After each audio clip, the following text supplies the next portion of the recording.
दोस्तों जय हिंद। रणवीर सिंह की तरफ से हमारे हजारों ने लाखों स्टाफ सिलेक्शन कमीशन के सताए हुए एसएससी जीडी उम्मीदवारों को मैं सलाम करता हूं।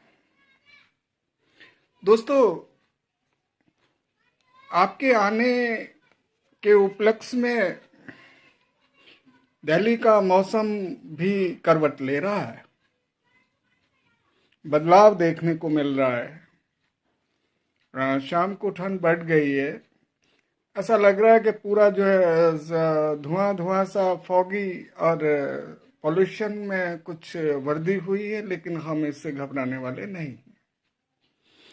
दोस्तों, 12 नवंबर हिंदुस्तान के इतिहास में एक ऐतिहासिक दिन होगा, जब दिवाली के मौके पर देश के हजारों नौनिहाल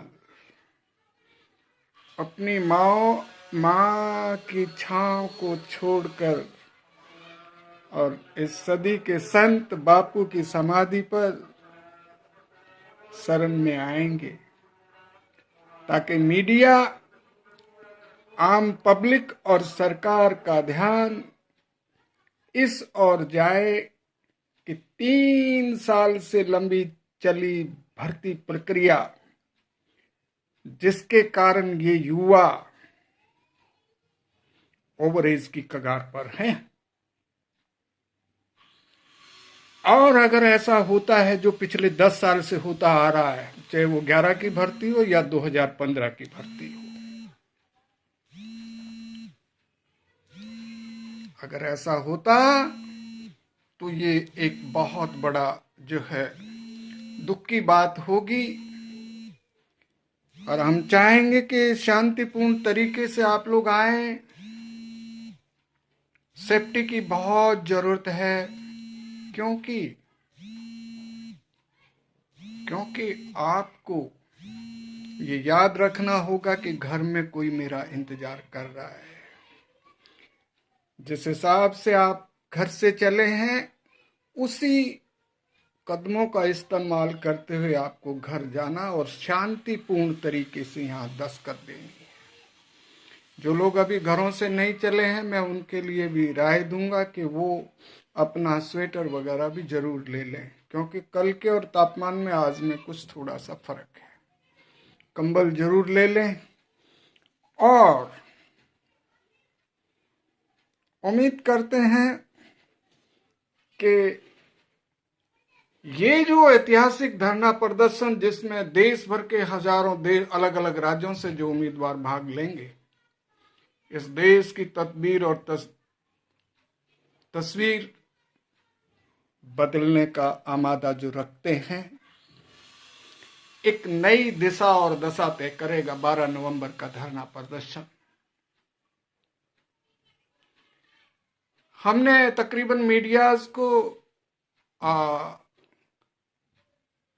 इनविटेशन दे चुके हैं कि आइए इस हक की लड़ाई में हैं। धंधों को छोड़ के अब तो इलेक्शन भी समाप्त हो गया है, और आइए युवाओं की आवाज बुलंद करें ताकि सरकार के संज्ञान में जाएं।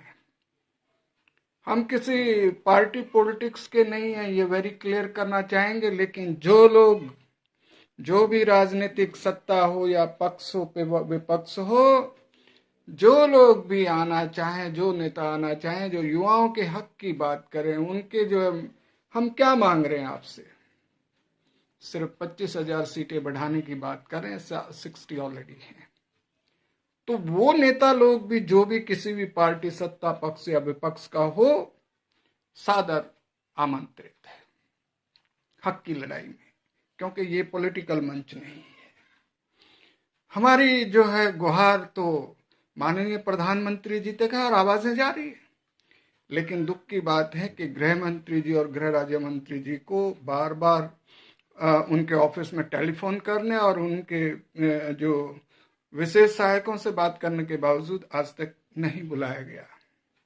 कोई बात नहीं, वी आर लुकिंग फॉरवर्ड।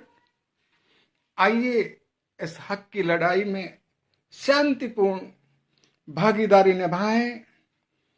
ऐसा पहली बार होगा जब एक ऐतिहासिक मार्च होगा, शांतिपूर्ण मार्च, बैनर पोस्टर के साथ। बैनर पोस्टर भी ऐसे बनाए जाएं। लेकिन सरकार को हम चेता रहे हैं कि आने वाले जो इलेक्शन है उसमें ये लोग महत्वपूर्ण भूमिका निभाएंगे अगर आपने हमारे युवाओं की आवाज को इग्नोर किया। Very clear. और कई लोग बोलते हैं कि लंबा धरना प्रदर्शन होना चाहिए। यस, आइए तो सही। रणवीर फैसला नहीं करेगा, पंचायत फैसला करेगी कि अगला कदम क्या होना चाहिए, वो आपसे पूछ के किया जाएगा। धन्यवाद। हम आपके जो है विश्व प्लीजेंट ये कोरोना फ्री और जो है पोल्यूशन इवनिंग आपको बहुत बहुत मुबारक। कुछ लोग चल दिए हैं, रास्ते में होंगे, जरूरी है कि बीच में किसी का सामान की सावधानी रखना। और नई दिल्ली स्टेशन से सीधे दिल्ली गेट आ जाएं और पुरानी दिल्ली स्टेशन से भी दिल्ली गेट आ जाएं। सब बसें आ रही हैं। रुपया भी 5 या 10 रुपया लगता है किराए का। और जो लोग होटल में रह रहे हैं पहले सैनिटाइज करवा लीजिएगा।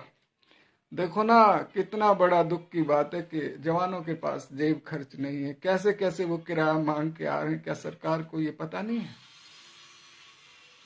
कोरोना में तो मजदूर पैदल गए थे, आज हमारे ये चौकीदार, कल के होने वाले सरहदों के चौकीदार पैदल भी आ रहे हैं। आइए हम आपका खैर मकदम करते हैं बापू की समाधि राजघाट पे। Thank you so much everybody. महिलाएं भी आ रही हैं, उनको भी हम सैल्यूट और सलाम करते हैं, नारी शक्ति को।